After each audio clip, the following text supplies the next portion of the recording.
Good afternoon to all. आज हमारी साझेदारी की सेकंड क्लास है और मैं मान के चल रहा हूँ क्योंकि मुझे कुछ ऐसे क्वेश्चन नहीं आ रहे हैं व्हाट्सएप पर कि आपको कोई प्रॉब्लम है। यदि है तो आप मुझे व्हाट्सएप पे पूछें। आज की जो क्लास है साझेदारी के लिए बहुत महत्वपूर्ण क्लास है क्योंकि आज हम बहुत इम्पोर्टेंट नियम यहाँ पर पढ़ेंगे जो आपकी पूरे 5 चैप्टरों में साझेदारी में प्रयोग में होंगे, है ना। मतलब सब जगह लागू होंगे ना। इन नियमों को ध्यान से रखना है, आपको याद रखना है कौन कौन से नियम हैं।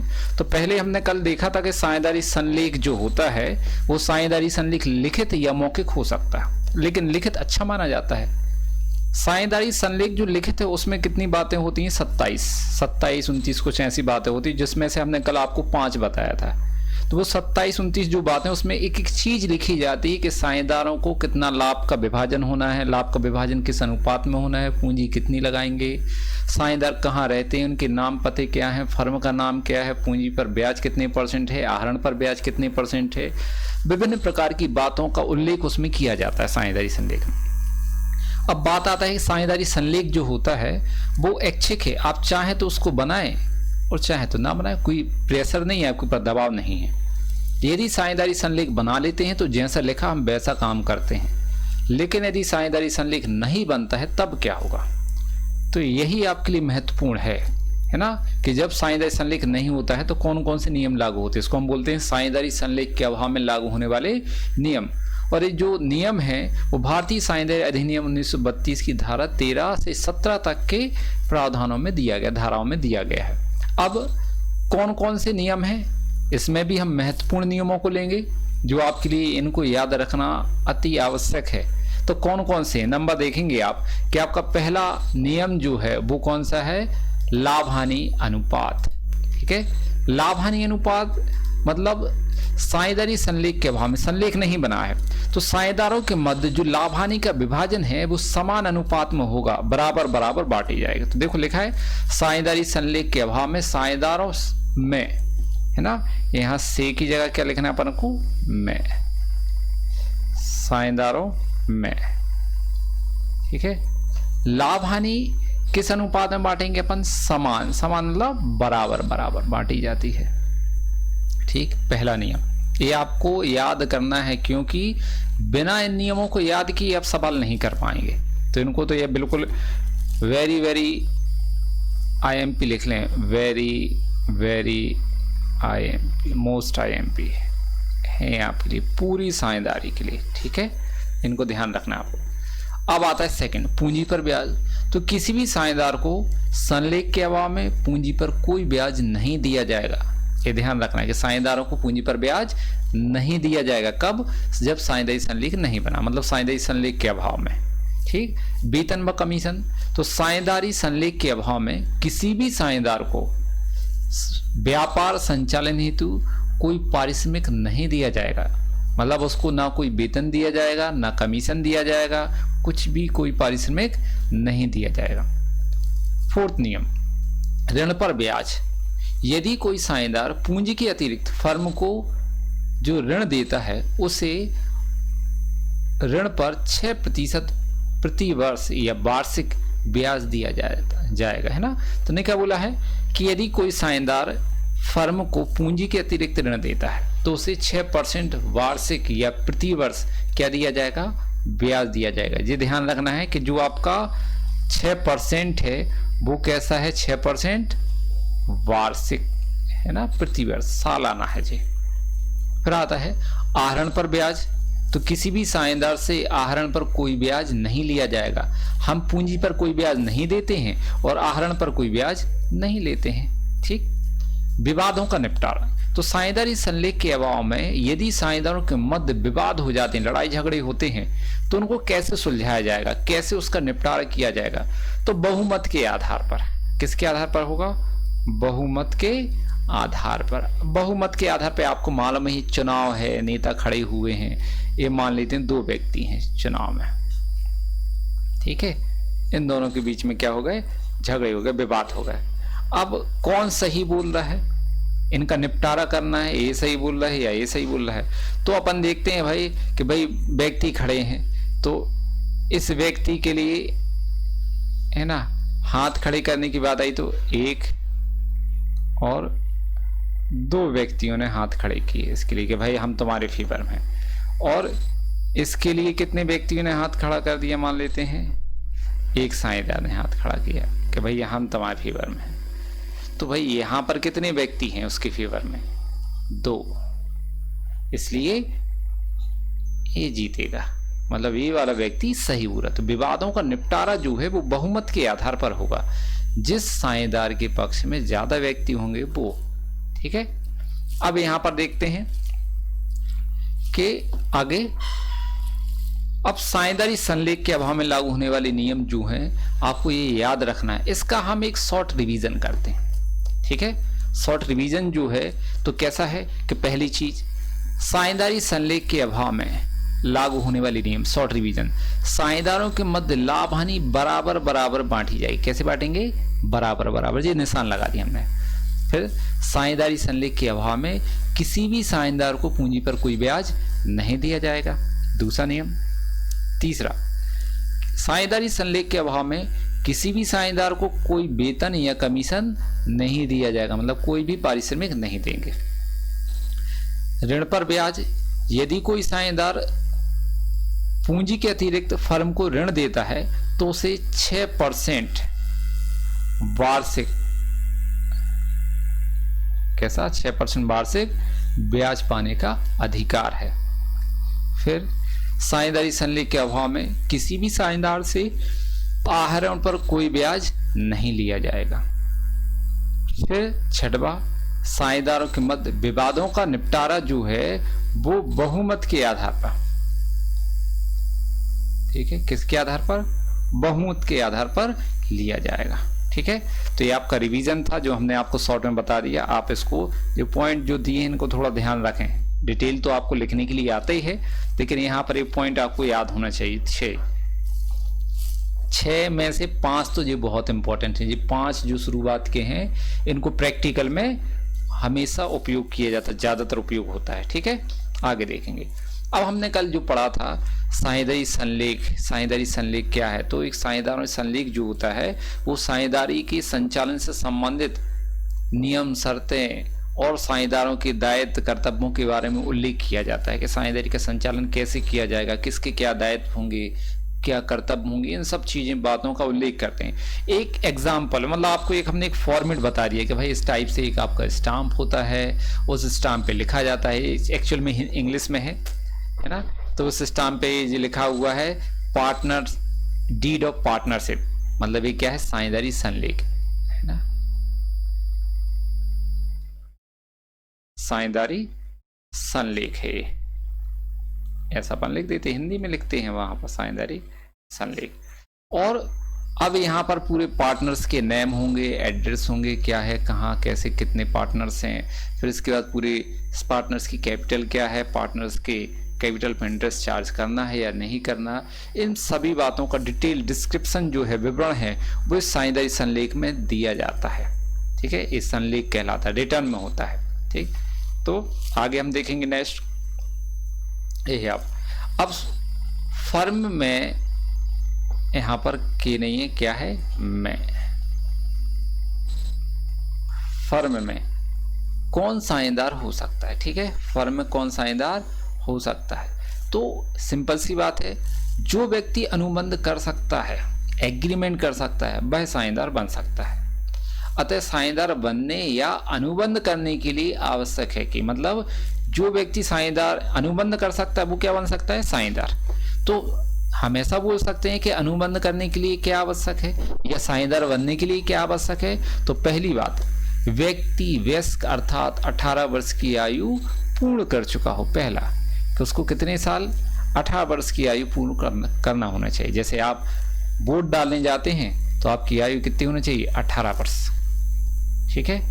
तो इस प्रकार से क्या है, 18 वर्ष की आयु पूर्ण कर चुका है तो वो साझेदार हो सकता है। फिर स्वस्थ मस्तिष्क का हो, वो व्यक्ति जो साझेदार बनने जा रहा है वो कैसा हो, स्वस्थ मस्तिष्क का, मतलब ऐसा सरफरा ना हो, सनकी ना हो, है ना, पागल ना हो, इस टाइप से वो कैसे नहीं होना चाहिए, मतलब कैसा हो, स्वस्थ, अच्छा बातें जो स्वस्थ मस्तिष्क क्या कहलाएगा, ऐसा व्यक्ति जो हमारी बातें समझ सकता हो और उसके जवाब भी दे सकता हो, हमारी बातें समझ सकता हो अच्छे से, आसानी से। एक अब आता है उसे किसी भी राज नियम जो है ना, ऐसा व्यक्ति जो साझेदार बनने जा रहा है उसे किसी राज नियम या कानून द्वारा अनुबंध करने के अयोग्य घोषित ना किया गया हो। यदि किसी कानून या राज नियम के द्वारा किसी व्यक्ति को अनुबंध करने के अयोग्य घोषित कर दिया तो वो साझेदार नहीं बन पाएगा। ठीक है, तो इस प्रकार से इस कौन व्यक्ति साझेदार बन सकता है उसके बारे में बताया गया है। अब आता है अपन आगे देखेंगे लाभ हानि नियोजन खाता। तो ये आपके प्रैक्टिकल से रिलेटेड है ना, यहाँ से आपका प्रैक्टिकल का पोर्शन से, हालांकि इस आज की जो स्लाइड है पहली स्लाइड से पूरा प्रैक्टिकल ही चालू हो रहा है, थ्योरी है प्रैक्टिकल की। तो ये लाभ हानि नियोजन खाता है आपका फर्स्ट पॉइंट है प्रैक्टिकल में। एक्चुअल में आपको कितनी चीजें पढ़ना है यहाँ पर प्रैक्टिकल में, कौन कौन सी चीजें आएगा, एक आएगा आपका लाभ हानि नियोजन खाता।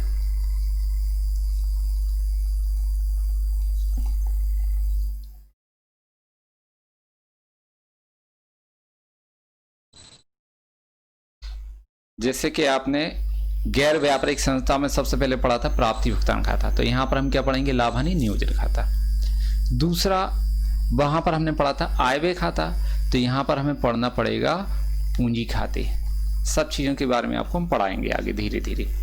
ठीक है, तो यहाँ पर दूसरे नंबर पे हम क्या पढ़ेंगे, पूंजी खाते। थर्ड वहां पर हमने चिट्ठी के बारे में समझा था, तो यहाँ भी हमें चिट्ठा पढ़ना पड़ेगा, है ना, चिट्ठा बनाना होता है। तो यहाँ पर सवाल बड़े बड़े होते हैं, चिट्ठी तक आते हैं पूरा। तो ऐसे यहाँ पर देखेंगे, पहले हम कौन सा पढ़ रहे हैं, लाभ हानि नियोजन खाता, ये पहला पॉइंट है आपका। चलो तो देखते हैं लाभ हानि नियोजन खाता क्या है। तो साझेदारी फर्म के शुद्ध लाभ या हानि को सीधे हस्तांतरित नहीं किया जाता।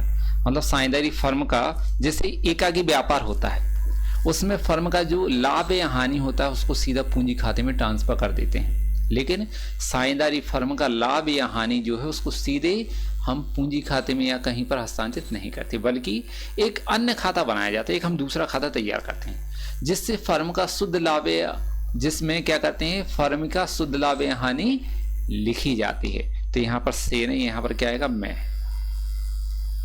जिसमें फर्म का शुद्ध लाभ या हानि लिखी जाती है। और साझेदारों की व्यक्तिगत मदें, भाई साझेदारों की व्यक्तिगत मदें कौन सी हैं, जैसे वेतन है, कमीशन है, पूंजी पर ब्याज है, आहरण पर ब्याज है, वेतन, कमीशन, पूंजी पर ब्याज, आहरण पर ब्याज आदि। और इसके बाद फर्म का लाभ या हानि साझेदारों से पूर्व निश्चित अनुपात में बांटकर इस खाते में लिखा जाता है ना। यहाँ पर मैं बांटकर इस खाते में लिखा जाता है, इसी खाते को लाभ हानि नियोजन खाता कहते हैं। ठीक है, तो ये खाता क्या कहलाएगा आपका, लाभ हानि नियोजन खाता। अब आता है यहाँ पर लाभ हानि नियोजन खाता जो है एक्चुअल में ये भी आपका कैसा है, ऐसा फॉर्मेट में रहता है। ठीक, एक आपका लाभ हानि नियोजन खाते का फॉर्मेट है। तो हमेशा खाता जो भी होता है उसका हमेशा लेफ्ट हैंड साइड का क्या कहलाता है, डेबिट वाला, डेबिट, लेफ्ट हैंड साइड का क्या कहलाता है, डेबिट, और राइट हैंड साइड का क्या कहलाता है, क्रेडिट। हमें क्या क्या चीजें लिखना है, तो लाभ हानि नियोजन खाते में यदि आपकी साझेदारी का लाभ है तो उसको हम क्रेडिट में लिखते हैं, शेष नीचे लाए ना, क्या लिखते हैं, शेष नीचे लाए। इसको क्या लिखेंगे, नीचे, ऐसा शेष नीचे ना है जी,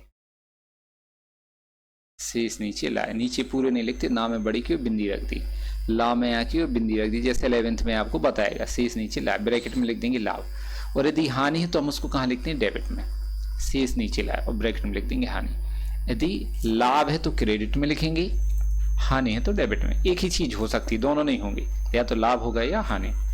अब पूंजी पर ब्याज यदि साझेदारी संलेख में दिया है तो हम कहाँ लिखेंगे, डेबिट में। पूंजी पर ब्याज एक्स और बाय मान लेते दो साझेदार, तो दोनों को लिखेंगे और टोटल करके यहाँ लिख दिया जाएगा। आहरण पर ब्याज है तो आहरण पर ब्याज कहाँ लिखा जाएगा, क्रेडिट में। पूंजी पर ब्याज फर्म के लिए हानि होती है इसलिए उसको हम डेबिट में लिखते हैं, ये आय व्यय खाता है ना, नाम मात्र के खाते की तरह है। नियम के हानि तथा खर्चों को डेबिट, आय तथा लाभ को क्रेडिट। तो यदि पूंजी पर ब्याज जो है वो फर्म के लिए क्या होती है, हानि, इसलिए क्या लिखेंगे, डेबिट में। आहरण पर ब्याज फर्म को लाभ होता है क्योंकि मिलता है फर्म को साझेदारों से, ये लाभ है, तो कहाँ लिखेंगे, क्रेडिट में, एक्स वाई टोटल करके यहाँ लिखते हैं। वेतन व कमीशन फर्म के लिए हानि है तो कहाँ लिख देंगे, डेबिट में, ये लिखो वेतन या कमीशन, एक्स और वाई, ये लिख दिया। अब क्रेडिट के टोटल यदि ज्यादा है तो इसके टोटल में से हम डेबिट का माइनस कर देंगे, जो आएगा वो लाभ कहलाएगा। उसको हम साझेदारों के अनुपात में, जो भी अनुपात दिया उस अनुपात में हम बांट देंगे, जैसे एक्स और वाई का जो दिया है इस अनुपात में बांट के हम कहाँ लिख देंगे, यहाँ पर।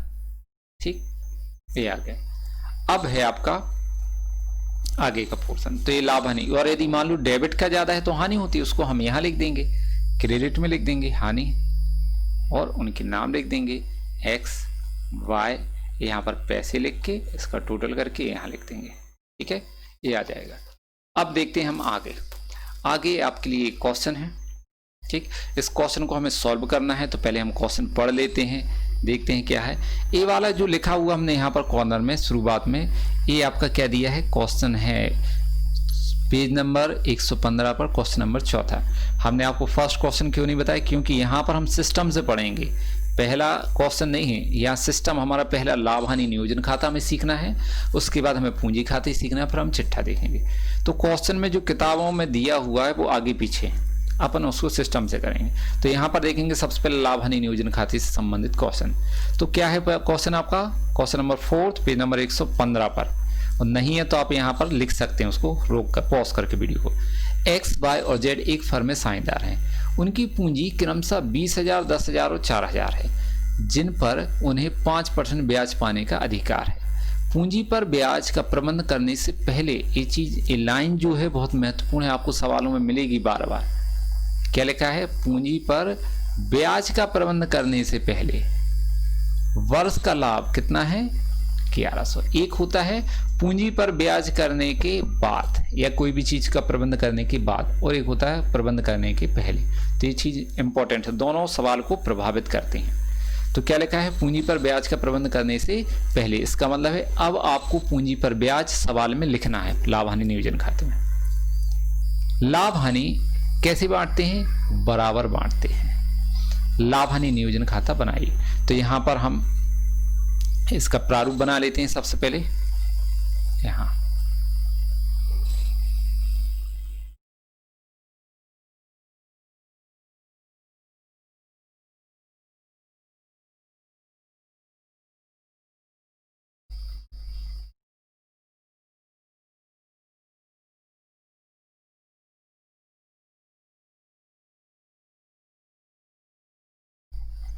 ये आ गया आपका प्रारूप।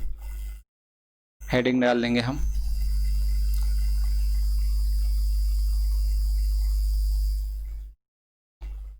लाभ हानि नियोजन खाता।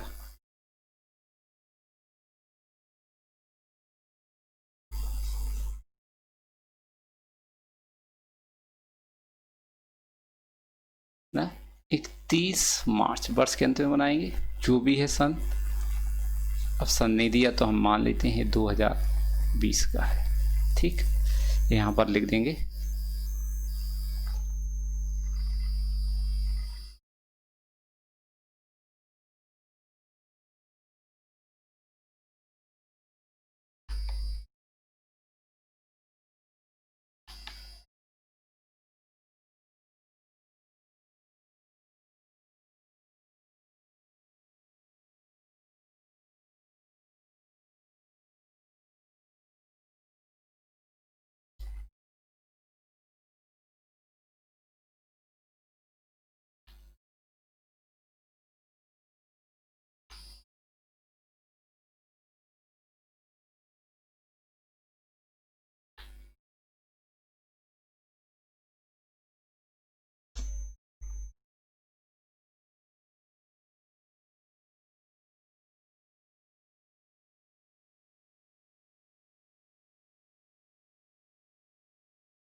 थोड़ा सा डिस्टरबेंस है, मैं चेक करता हूँ।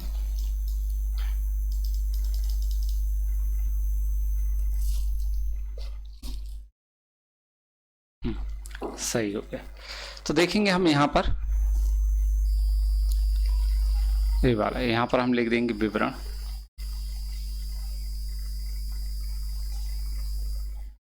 राशि, विवरण, राशि।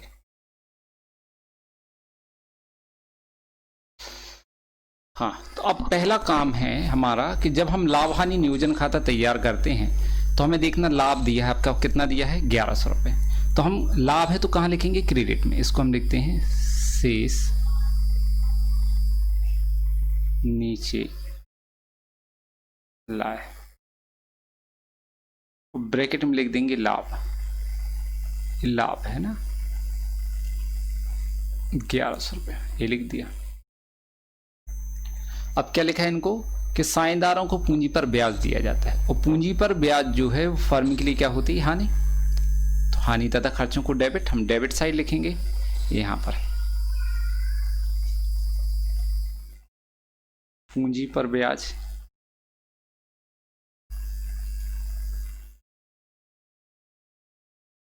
डैश कर देंगे, क्या है एक्स वाई जेड, 3 साझेदार है। यहाँ पर हम वर्किंग नोट करेंगे, गणनाकार नंबर 1 पूंजी पर ब्याज निकालेंगे, पूंजी पर ब्याज, ये आपका गणनाकार है। पहले हम एक्स की पूंजी पर निकालेंगे। एक्स की पूंजी देखो ऊपर दी है कितनी, 20,000 रुपये। कितने परसेंट देते हैं, 5, तो 5/100, 2 जीरो कैंसिल, 5 दूनी 10, 1,000 रुपये। फिर वाई की पूंजी देखेंगे कितनी दी है, 1,000, 10,000 है ना, इसका 5%, 5/100,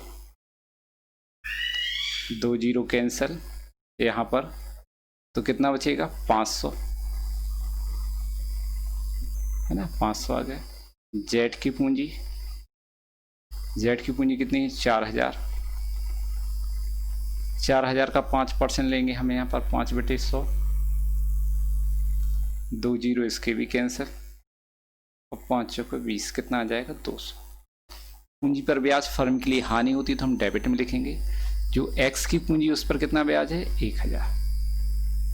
वाई की पूंजी पर कितना है, 500। जेड की पूंजी पर कितना है, 200। टोटल पूंजी पर ब्याज जो है वो कितना है, 1700।